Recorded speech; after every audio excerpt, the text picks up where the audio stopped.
Charlotte's Web, Chapter 5. Charlotte. The night seemed long. Wilbur's stomach was empty and his mind was full. And when your stomach is empty and your mind is full, it's always hard to sleep. A dozen times during the night, Wilbur woke and stared into the blackness, listening to the sounds and trying to figure out what time it was. A barn is never perfectly quiet. Even at midnight, there's usually something stirring.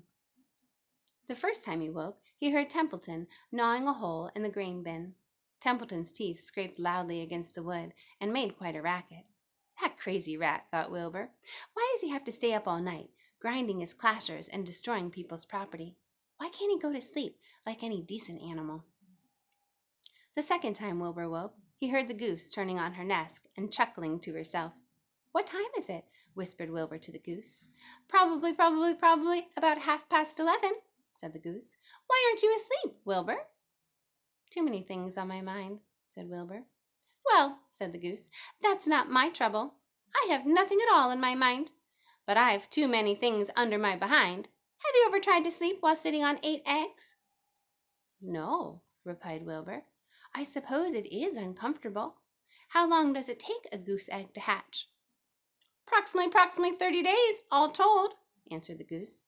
But I cheat a little. On warm afternoons, I just pull a little straw over the eggs and go out for a walk. Wilbur yawned and went back to sleep. In his dreams, he heard again the voice saying, I'll be a friend to you. Go to sleep. You'll see me in the morning. About half an hour before dawn, Wilbur woke and listened. The barn was still dark. The sheep lay motionless. Even the goose was quiet. Overhead on the main floor, nothing stirred. The cows were resting. The horses dozed. Templeton had quit work and gone off somewhere on an errand. The only sound was a slight scraping noise from the rooftop, where the weather vanes swung back and forth. Wilbur loved the barn when it was like this, calm and quiet, waiting for light. Day is almost here, he thought. Through a small window, a faint gleam appeared. One by one, the stars went out.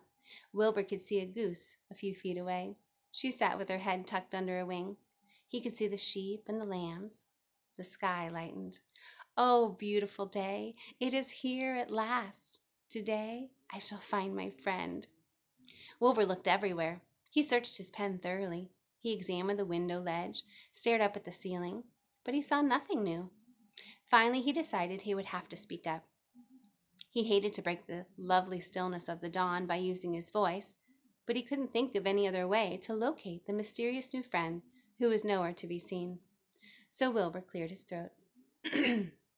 Attention, please, he said in a loud, firm voice. Will the party who addressed me at bedtime last night kindly make himself or herself known by giving an appropriate sign or signal?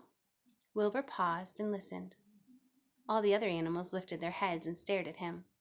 Wilbur blushed, but he was determined to get in touch with his unknown friend. Attention, please, he said. I will repeat the message. Will the party who addressed me at bedtime last night kindly speak up? Please tell me where you are, if you are my friend. The sheep looked at each other in disgust. Stop your nonsense, Wilbur, said the oldest sheep. If you have a friend here, you are probably disturbing his rest. And the quickest way to spoil a friendship is to wake somebody in the morning before he is ready. How can you be sure your friend is an early riser? I beg everyone's pardon, whispered Wilbur. I didn't mean to be objectionable. He lay down meekly in the manure facing the door.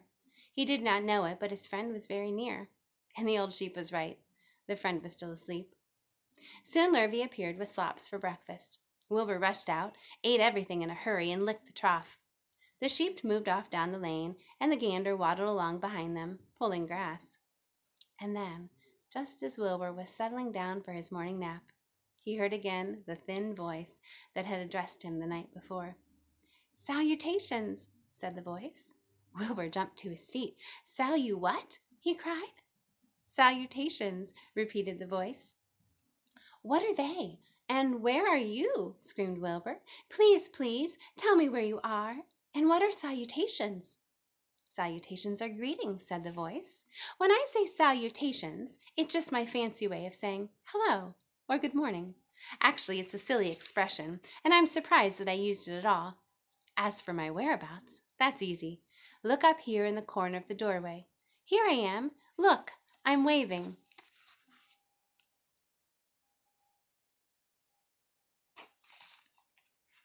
At last Wilbur saw the creature that had spoken to him in such a kindly way.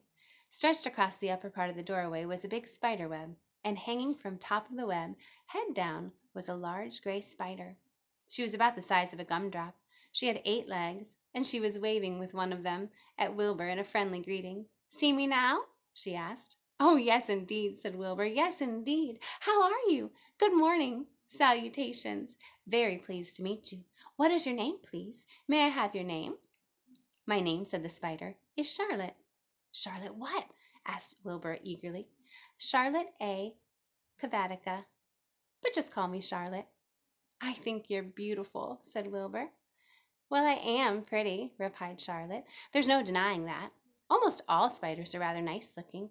I'm not flashy as some, but I'll do. I wish I could see you, Wilbur, as clearly as you see me." "Why can't you?" asked the pig. "I'm right here." "Yes, but I'm nearsighted," replied Charlotte. "I've always been dreadfully nearsighted. It's good in some ways, not so good in others. Watch me wrap up this fly."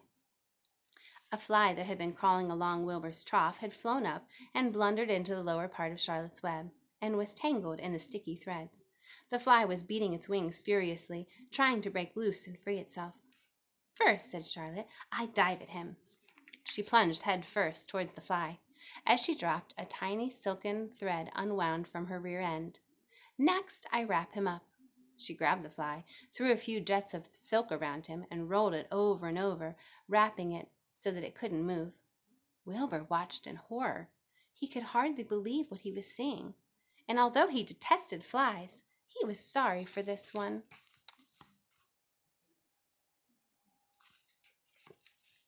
"There," said Charlotte. "Now I knock him out so he'll be more comfortable." She bit the fly. "He can't feel a thing now," she remarked. "He'll make a perfect breakfast for me." "You mean you eat flies?" gasped Wilbur. "Certainly. Flies, bugs, grasshoppers, choice beetles, moths, butterflies, tasty cockroaches, gnats, daddy-long-legs, centipedes, mosquitoes, crickets, anything that is careless enough to get caught in my web. I have to live, don't I?" "Why, yes, of course," said Wilbur. "Do they taste good?" "Delicious. Of course, I don't really eat them. I drink them, drink their blood. I love blood," said Charlotte, and her pleasant thin voice grew even thinner and more pleasant. "Don't say that," groaned Wilbur. "Please don't say things like that." "Why not? It's true. I have to say what's true. I'm not entirely happy about my diet of flies and bugs, but it's the way I'm made. A spider has to pick up a living somehow or other, and I happen to be a trapper. I just naturally build a web and trap flies and other insects. My mother was a trapper before me. Her mother was a trapper before her. All our family has been trappers. Way back for thousands and thousands of years, we spiders have been laying for flies and bugs." "It's a miserable inheritance," said Wilbur gloomily. He was sad because his new friend was so bloodthirsty. "Yes, it is," agreed Charlotte, "but I can't help it. I don't know how the first spider in the early days of the world happened to think up this fancy idea of spinning a web, but she did, and it was clever of her, too. And since then, all of us spiders have had to work the same trick. It's not a bad pitch on the whole." "It's cruel," said Wilbur, who did not intend to be argued out of his position. "Well, you can't talk," said Charlotte. "You have your meals brought to you in a pail. Nobody feeds me. I have to get my living on my own. I live by my wits. I have to be sharp and clever, lest I go hungry. I have to think things out, catch what I can, take what comes. And it just so happens, my friend, that what comes in is flies and insects and bugs. And furthermore," said Charlotte, shaking one of her legs, "do you realize that if I didn't catch bugs and eat them, bugs would increase and multiply and get so numerous that they'd destroy the earth, wipe out everything?" "Really," said Wilbur, "I wouldn't want that to happen. Perhaps your web is a good thing after all." The goose had been listening to this conversation and chuckling to herself.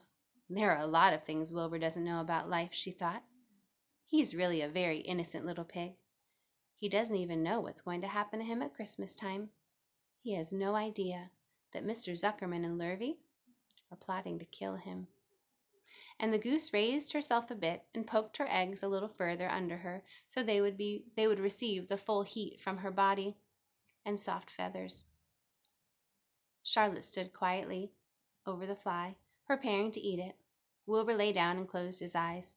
He was tired from his wakeful night and from the excitement of meeting someone for the first time. A breeze brought him the smell of clover, the sweet-smelling world beyond his fence. Well, he thought, I've got a new friend, all right. But what a gamble friendship is. Charlotte is fierce, brutal, scheming, bloodthirsty, everything I don't like. How can I learn to like her, even though she is pretty and, of course, clever? Wilbur was merely suffering the doubts and fears that often go with finding a new friend. In good time, he was to discover that he was mistaken about Charlotte. Underneath her rather bold and cruel exterior, she had a kind heart, and she was to prove loyal and true to the very end.